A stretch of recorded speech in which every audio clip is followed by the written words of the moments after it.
Inong nabuking nga yan, eto na nga yan mga kababayan. Nasa balita naman yun, hindi man may kakailayan yun. No?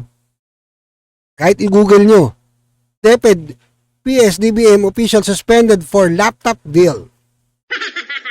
Diba?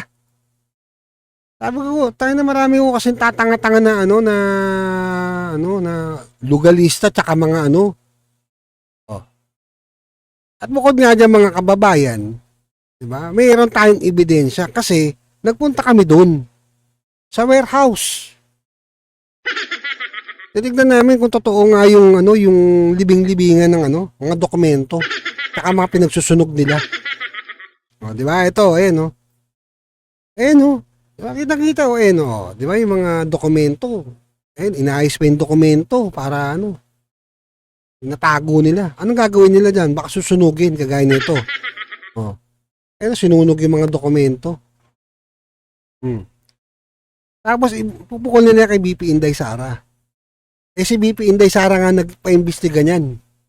Ayan kitang-kita, di ba? Tapos ibabaon nila doon sa lupa. Ngayon, yung lupa ron, hindi ko alam kung sementado na. Hindi na mahukay o tinayuan na ng building. Ha? Pero at least, eto, nasave natin to. Nasave natin to na nakaraan nitong 2023. Bago mo di ba? At least may kopya ako. Di ba? Kasi hindi ko tayo gagawa ng alam niyo yun, mga kababayan, ng fake news.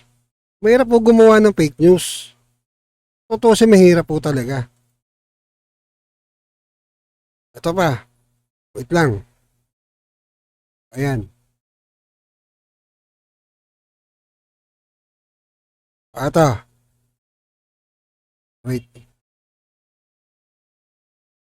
Ayan Kita niya yan mga kababayan. Ayan January 2023. Ito, ang pogi ng pogi. Ang pogi ng dyan, nag-interview dyan. Ngayong gumawa ng video. Yan, di ba? Ayun yung mga ebidensya na plano nila sunugin. Alright guys, so nandito tayo ngayon sa DepEd, no? Dito sa, makikita nyo sa, sa kabila. Paligid. Ito ng pogi nun, no? Dito guys, yung kung saan nila. Ang gwapo nun, no? Yung mga dokumento na sinunog. No? So, kung makikita nyo guys, ito yung area na yon. Yan.